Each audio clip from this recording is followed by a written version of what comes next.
Central Hill Estate. 'Twas a shining example to the nation of forward-thinking modernisation, carefully designed with people in mind by the Sternstead-Hollenby combination. Balconies, gardens in the specification, protecting the trees a stipulation, built to encourage community occupation, wrapped around its hilltop location. And Lambeth Labour Council has robustly decided that it doesn't make any financial sense for our residents, for our constituents to have any homes. That's how robust I am. We're going to have to demolish this place robustly, according to our robust financial analysis. I don't know why you're laughing. Just you wait and find out. I think you're working for Savills. I've never worked for Savills in my life. Oh, yes, you have. Oh, no, he hasn't.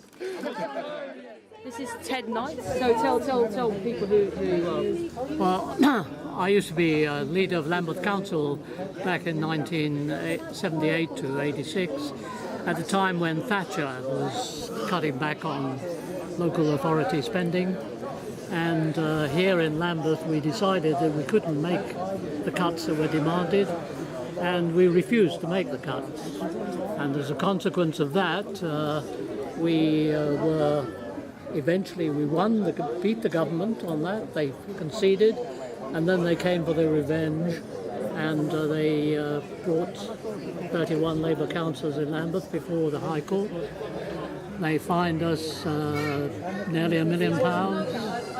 They removed us from office for 5 years, and we were sacrificed, as it were, by Thatcher.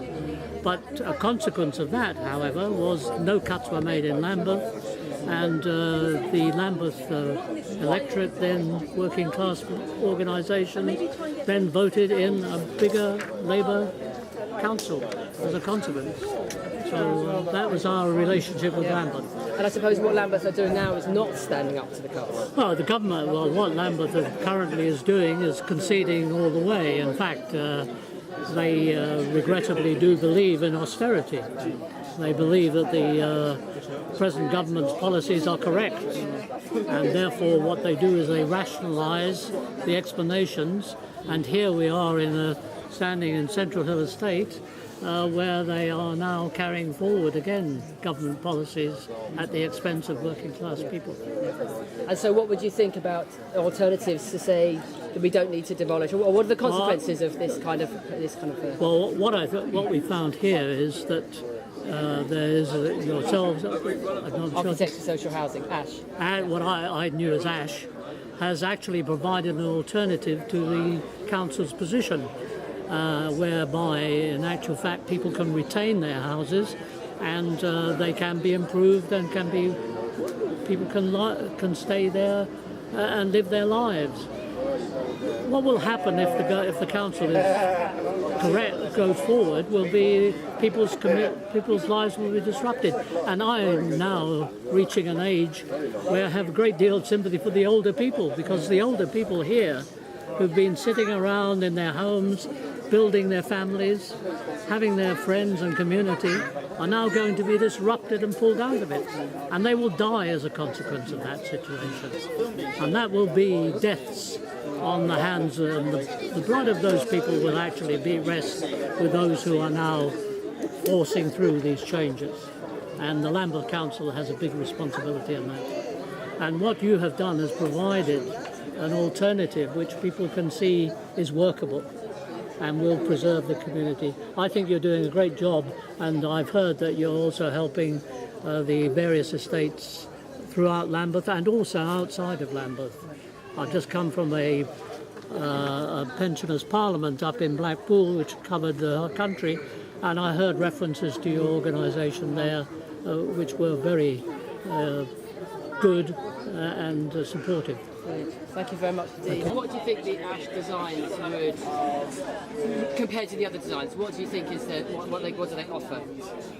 Well, it seems to me you don't have to demolish the whole estate and ruin people's lives, and the Hash's proposals, you can get actually probably more new houses on here without destroying the community.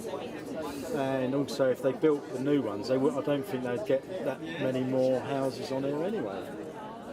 You know, so I think the hash thing's brilliant, really.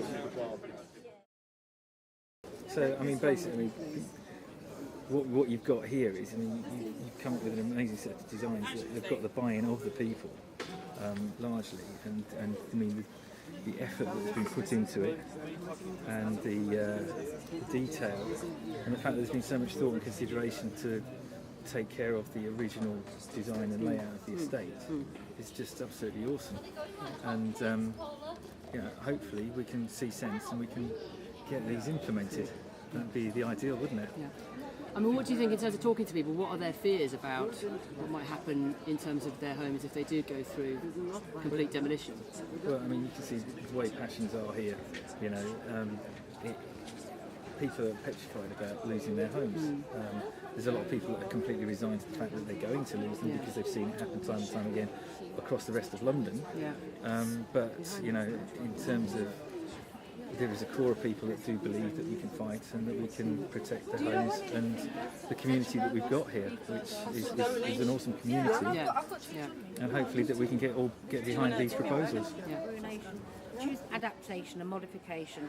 I offer this for Lambeth's consideration. In 1955, you wouldn't uproot trees. In 2016, you would uproot communities.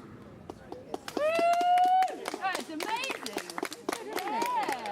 Ready? Come on. 1, That's 2, it. Are you ready? 3. Off we go. Stay Central Hill. Hey, Central Hill community. Yeah.